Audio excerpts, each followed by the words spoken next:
کیونکہ نہ صرف تاریخی اعتبار سے انشائیہ کے مفہوم اور حیت کی میں کئی ایک انقلابی تبدیلیاں پیدا ہوئی ہے، بلکہ ہر انشائیہ کیا بلحاظ مواد اور کیا بلحاظ ٹیکنک ایک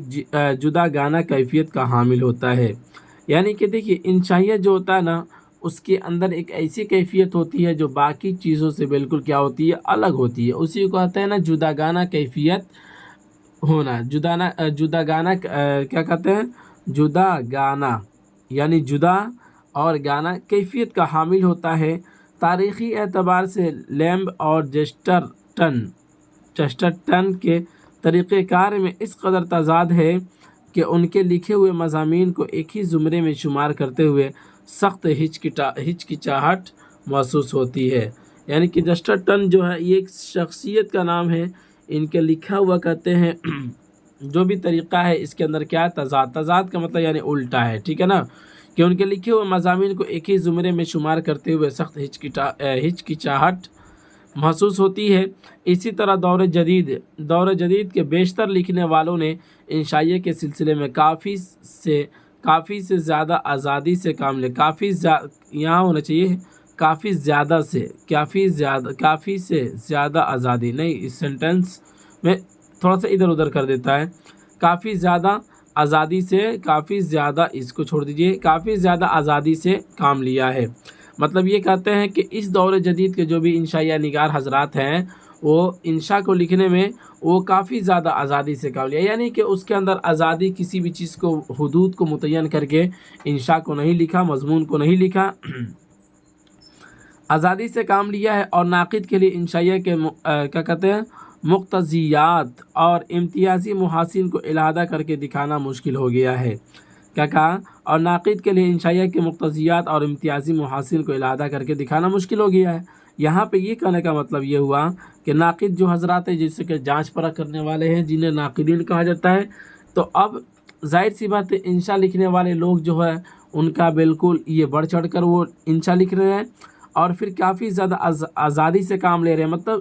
ان کو یہ کہتے ہیں نا کہ اسی حدود میں لکھنا ہے، تو مطلب جو انشاء کا حدود ہے اس کو نہ رکھتے ہوئے بلکہ وہ آزادی سے بہت ساری چیزوں کو اس کے اندر لکھ دے رہے ہیں۔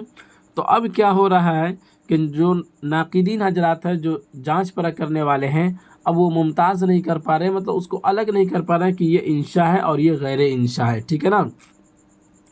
تاہم غائر نظر سے دیکھنے پر انشائیہ کے متنوع کیفیات اور ابلاغ و اظہار کے مختلف سانچوں میں پس پشت ایک علیحدہ صنف ادب کے نقوش واضح طور پر ابھرے ہوئے دکھائی دیتے ہیں، اور ہم ذرا کوشش سے انشائیہ کے حدود کو متعین اور محاسن کو بے نقاب کر سکتے ہیں۔ مطلب یہ بہت ساری یہاں پہ ورڈ دیا گیا، یہ تھوڑا سا بھاری ورڈ ہے۔ اظہار ابلاغ، یہاں پہ ساری کی ساری چیزیں کیا ہے، ابلاغ ابلاغن کا مطلب تھا پہنچانا، اظہار کا مطلب تھا ظاہر کرنا، پس پشت مطلب پیچھے، ٹھیک ہے نا، بدلنا بہت۔ یہاں پہ آپ یوں سمجھ لیجئے، اس کا خلاصہ یوں سمجھ لیجئے کہ انشائیہ کے حدود جو ہے وہ اس طریقے سے ہو چکے ہیں اور لکھنے والے لوگ اتنا بے تکلفی سے اس کے اندر کام لے رہے ہیں، اتنی آزادی سے کام لے رہے ہیں کہ اس کو متعین اور محاسن کو بے نقاب کر سکتے ہیں۔ یعنی کہ ذرا کوشش اگر کریں گے اور تھوڑی سی محنت اگر کرتے ہیں تو پھر کیا ہو سکتا ہے، اس کے اندر کی ہم ساری چیزوں کی جانچ پرکھ کر سکتے ہیں، سمجھ رہے ہیں نا، اسی کو کہتے ہیں۔ اور ہم ذرا کوشش سے انشائیہ کی حدود کو متعین اور محاسن کو، یعنی کہ اس کی خوبصورتی کو بے نقاب کر سکتے ہیں کہ کس وجہ سے انشاء جو ہوگا وہ بے خوبصورت ہوگا، سمجھ رہے ہیں۔ آگے بیان کرتے ہیں، ایک چیز جو انشائیہ کو دوسری اصناف ادب سے ممیز کرتی ہے اس کا غیر رسمی طریقہ کار ہے۔ دراصل انشائیہ کے خالق کے پیش نظر کوئی ایسا مقصد نہیں ہوتا جس کی تکمیل کے لیے وہ دلائل و براہین سے کام لے، کیا کریں، جس کو مکمل کرنے کے لیے وہ دلائل یا براہین سے کام لے، یعنی کہ دلیل دے، اور اس طریقے سے براہین، یہ اس کا مترادف لفظ سمجھ لیجئے، دلال و براہین سے کام لے اور ناظر کے ذہن میں رد و قبول کے میلانات کو تحریک دینے کی سعی کرے، یعنی کہ ناظر کے ذہن میں رد قبول کو، یعنی جو قبول کرنے کی جو رد مطلب نہ قبول کرے تو اس کی ذہن کو بنا کے، اور مطلب یہ کر دے کہ ناظر مطلب یہ کہہ لیجیے پڑھنے والے یا دیکھنے والے جو ہوتے ہیں نا، تو اس کو اس طرح سے اس کے ذہن کو بنا دیں کہ بالکل اس کو کیا کر سکے، وہ ایکسیپٹ نہ کر سکے، سمجھ رہے ہیں نا، اسی کو کہا۔ اور ناظر کے ذہن میں رد قبول کے میلانات کو تحریک دینے کی سعی کرے، مطلب اس کے ذہن کو اس طریقے سے بنا دے کہ وہ اس کو کیا کر لیں، کوشش نہ کرے اس کو سمجھنے، کیا کہتے ہیں، ایکسیپٹ کرنے کی۔ اس کا کام محض یہ ہے کہ چند لمحوں کے لیے زندگی کی سنجیدگی اور گہما گہمی سے قطع نظر کر کے ایک غیر رسمی طریقہ کار اختیار کرے اور اپنے شخصی رد عمل کے اظہار سے ناظر کو اپنے حلقے احباب میں شامل کرے، ٹھیک۔ اس کے بعد کہتے ہیں دوسرے لفظوں میں تنقید یا تفسیر کا خالق اس افسر کی طرح ہے جو چست اور تنگ سا لباس زیب تن کیے دفتری قواعد و ضوابط کے تحت اپنی کرسی پر بیٹھا احتساب اور تجزیے کے جملہ مراحل سے گزرتا ہے، اور انشائیہ کا خالص اس شخص کی طرح ہے جو دفتر سے چھٹی کے بعد اپنے گھر پہنچتا ہے، چست اور تنگ سا لباس اتار کر ڈھیلے ڈھالے کپڑے پہن لیتا ہے اور ایک آرام دہ موڑے پر نیم دراز ہو کر اور حقہ کی نے ہاتھ میں لیے انتہائی بشاشت اور مسرت سے اپنے احباب سے مصروف گفتگو ہو جاتا ہے۔ یہاں پر دیکھیے سب کے بارے میں یہاں پہ سمجھایا گیا ہے کہ، اور مثال دے کر، ایگزامپل دے کر یہاں پہ سمجھایا ہے کہ کیا کہتے ہیں، انشائیہ کے خالق کس طرح سے ہے، اور پھر اس کے بعد کیا کہتے ہیں انشائیہ کا خالق کس طرح سے نہیں ہونا چاہیے۔ تو دو باتوں کو یہاں پر ذکر کیا ہے، کہتے ہیں کہ دوسرے لفظوں میں تنقید یا تفسیر کا خالق اس افسر کی طرح جو یہاں پر ذکر کیا، ایک بات تو یہ کی گئی، اور دوسرا یہ بیان کیا، اور انشائیہ کا خالق اس شخص کی طرح ہے جو دفتر سے، مطلب دو باتیں، دو طرح کے انشائیہ کے جو ہوتا ہے وہ خالق ہو سکتا ہے، جو یہاں پر آپ کے درمیان ایگزامپل دے کر سمجھایا۔ آپ اس کو 1 سے 2 بار پڑھیں گے، باتیں سمجھ میں آ جائیں گی۔ آگے بیان کرتے ہیں انشائیہ کی صنف اسی شگفتہ موڈ کی پیداوار ہے، اور اس کے تحت انشائیہ کا خالق نہ صرف رسمی طریقہ کار کے بجائے ایک غیر رسمی انداز اختیار کرتا ہے، بلکہ غیر شخصی موضوعات پر نقد و تفسیر سے کام لینے کے بجائے اپنی روح کے کسی گوشے کو بے نقاب اور اپنے شخصی رد عمل کو کسی پہلو کو اجاگر کرتا ہے۔ انشائیہ کے خالق کے پاس ایسی کہنے کی باتیں ہوتی ہیں جنہیں وہ آپ تک پہنچانے کی سعی کرتا ہے، اس طور کہ آپ فی الفور اس کے دائرے احباب میں شامل ہو جاتے ہیں اور اس کے دل تک رسائی پا لیتے ہیں۔ یعنی کہ آپ یوں کہہ لیجیے، انشاء کے اندر کیا ہوتا ہے، انشاء کے معنی ہی ہوتا ہے اصل میں کیا ہوتا ہے، پیدا کرنے کے، ٹھیک ہے نا۔ تو انشاء والے جو ہوتے ہیں نا، وہ اس طور پر یوں بیان کرتے ہیں، وہ اس طرح تو آپ تک پہنچتا ہے کہ آپ فی الفور اس کے دائرے احباب میں کیا ہو جاتے ہیں، مطلب اس کے دائرے کار میں، اس کے اندر میں آپ کیا ہو جاتے ہیں، شامل ہو جاتے ہیں۔ اور کیا ہوتا ہے، وہ زندگی کے کسی ایک پہلو کو، ایک شخصیت کو، ایک چیز کو، پہلو کو ظاہر کرتا ہے، تو اسی کو یہاں پہ کہتے ہیں شخصی موضوعات پر نقد و تفسیر سے کام لینے کے بجائے اپنی روح کے کسی گوشے کو بے نقاب اور شخصی رد عمل کو کسی ایک پہلو کو کیا کرتا ہے بھائی، اجاگر کرتا ہے، سمجھ رہے ہیں نا۔ چلیے اب آگے دیکھتے ہیں، شاید اسے کوئی واقعہ بیان کرنا ہوتا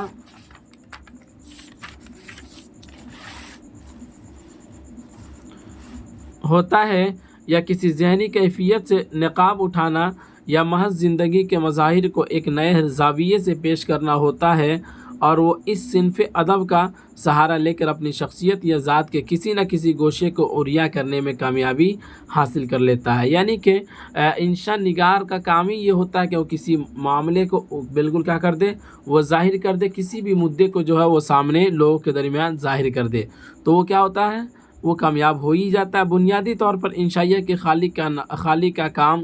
ناظر کو مسرت بہم پہنچانا ہے، اس کے لیے وہ طنز سے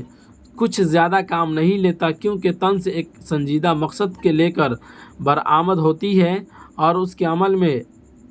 نشتریت کا عنصر موجود ہوتا ہے، مطلب انتشار، کیا ہے بابو، انتشار کی کیفیت، بکھراؤ کی کیفیت ہوتی ہے۔ چنانچہ ایک اچھے انشائیہ میں طنز کبھی بھی مقصود بھی ذات نہیں ہوتی، بلکہ محض ایک سہارے کا کام دیتی ہے۔ کیا ہے بھائی،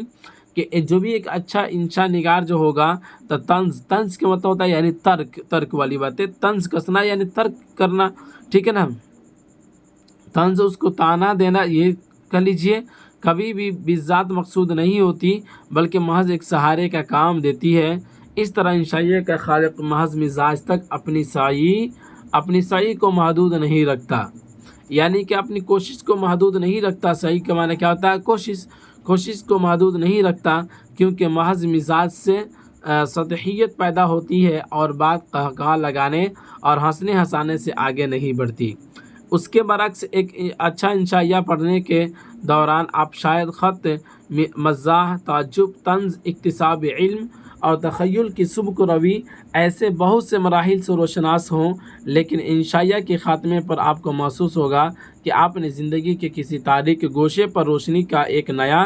پرتو دیکھا ہے اور آپ زندگی کی عام سطح سے اوپر اٹھ آئے ہیں۔ کشادگی اور رفعت کا یہ احساس ایک ایسا متعالی گرا بہا ہے جو نہ صرف آپ کو مسرت پہنچاتا ہے بلکہ آپ کی شخصیت میں بھی کشادگی اور رفعت پیدا کر دیتا ہے۔ مطلب یوں کہہ لیجئے، آپ ساری باتوں کا ایک نچوڑ نکال کر آپ یوں بیان کر سکتے ہیں کہ انشاء نگار جو بھی حضرات ہوتے ہیں جو انشاء پردازی کرتے ہیں، اور انشاء کے قارئین حضرات جو ہوتے ہیں یعنی انشاء پڑھنے والے ہوتے ہیں، تو ان کو اس مضمون کے اس انشاء کے آخر میں ایسی باتیں معلوم ہوتی ہے جیسا کہ اس کو یہ محسوس ہوتا ہے کہ اس نے ایک زندگی کا نیا سورج اس نے دیکھ لیا، اور پھر باقی جو مطلب پڑھنے سے پہلے اس کی جو حالات تھی، آج اس کی اوقات جو ہے اس سے بالکل اوپر اٹھ چکی ہے اور اس سے بہتر ہو چکی ہے۔ سمجھ رہے نا؟ اسی کو کہتے ہیں رفعت، اور آپ کی شخصیت میں کشادگی اور رفعت پیدا کر دیتا ہے، یعنی بلندی پیدا کر دیتا ہے۔ سمجھ رہے ہیں؟ اس کے بعد بیان کیا کہ طنز یا مزاح انشائیہ کی ایک اضافی خوبی ہے، اس کا جزیہ لا ینفک ہرگز نہیں، چنانچہ یورپی ادب میں ہمیں بہت سے اعلیٰ درجے کے ایسے انشائیے ملتے ہیں جن میں خیال اور اسلوب کی تازگی ہی سب کچھ ہے، لیکن جن میں طنز یا مزاح سے کوئی کام نہیں لیا گیا۔ پھر یہ بات بھی قابل غور ہے، جہاں کہیں انشائیہ میں طنز یا مزاح مقصود بھی ذات قرار پاتا ہے، انشائیہ کا مزاج ہی تبدیل ہو جاتا ہے اور انکشاف ذات کے عمل تج کر ایک محتسب یا مسخرے کے طریقہ کار کو اپنا لیتا ہے۔ یہاں ذرا توقف کیجئے تاکہ میں بعض اصولی، دیکھتے جائیے کوئی بڑی چیز نہیں ہے، بعض اصولی اور بنیادی باتوں کی طرف آپ کو متوجہ کر سکوں، یعنی صاحب کتاب کہہ رہے ہیں کہ آپ دیکھتے جائیے بعض ایسی اصولی باتیں ہیں جو ضروری باتیں ہیں جس کی طرف میں آپ کو متوجہ کر دینا چاہتا ہوں۔ طنز زندگی کے ناہمواریوں کے احساس سے جنم لیتی ہے۔ ناہمواریوں کا مطلب یہ ہوتا ہے، ہموار کا مطلب کشادہ، ناہمواری مطلب ہوتا ہے یعنی کشادہ نہ ہو، یعنی زندگی کے اندر کشادگی نہ ہو، زندگی کے اندر کے احساس سے جنم لیتی ہے، اور ناہمواریاں صرف اس وقت نظر کی گرفت میں آتی ہے جب آپ عام ذہنی روش سے اوپر اٹھ کر ان کی طرف متوجہ ہوتے ہیں۔ کیا ہوتے ہیں بھائی؟ جب آپ کا ذہن ان تمام باتوں سے اٹھ کر اوپر متوجہ جب ہوتا ہے، تب پھر کیا ہوتا ہے بھائی؟ اس کی گرفت میں آتی ہے، اس وقت ناہمواریاں جو ہوتی ہے وہ آپ کی پکڑ میں آ جاتی ہے۔ چنانچہ طنز نگار وہ شخص ہے جو آپ کو فراز سے مخاطب کرتا ہے، یعنی بلندیوں سے مخاطب کرتا ہے، اور چونکہ وہ ایک بلند جگہ پر کھڑا ہے اور خود کو ان ناہمواریوں سے محفوظ سمجھتا ہے، یعنی ظاہر سی بات ہے جو بلندی پر ہوگا وہ تنگی سے وہ کیا ہوگا بھائی؟ وہ الگ تھلگ ہوگا، سمجھ رہے نا؟ محفوظ سمجھے گا اپنے آپ کو، جنہیں وہ مذاق کا نشانہ بناتا ہے، اس لیے اس کی ہنسی میں جذبہ افتخار یعنی فخر اور احساس برتری ہمیشہ موجود رہتا ہے، یعنی کہ انشاء نگار جو ہوتا ہے وہ اپنے آپ کو ہمیشہ سرفراز کرتا رہے، یعنی بلند رکھتا ہے، اور کمتریوں سے وہ اپنے آپ کو محفوظ سمجھتا ہے، اسی لیے اس کے انشاء کے اندر، اس کی باتوں کے اندر افتخار اور احساس برتری جھلکتی ہے، یعنی کہ تھوڑی سی تکبرانے وغیرہ والی چیزیں موجود ہوتی ہے اس کے اندر، سمجھ رہے؟ دوسری طرف مزاح نگار نشیب کے اس مقام پر کھڑا ہے جہاں وہ خود ناہمواریوں سے ہم آہنگ ہے، اور اس کے لیے قدرتی طور پر اس کا رد عمل ہمدردی اور محبت سے مملو ہے، لیکن ان دونوں کے برعکس انشائیہ نگار نہ تو آپ کو فراز سے مخاطب کرتا ہے نہ نشیب سے۔ کیا ہوتا بھائی؟ انشائیہ نگار جو ہوتا ہے نہ آپ کو فراز سے مخاطب کرتا، کیا کہا یہاں پہ؟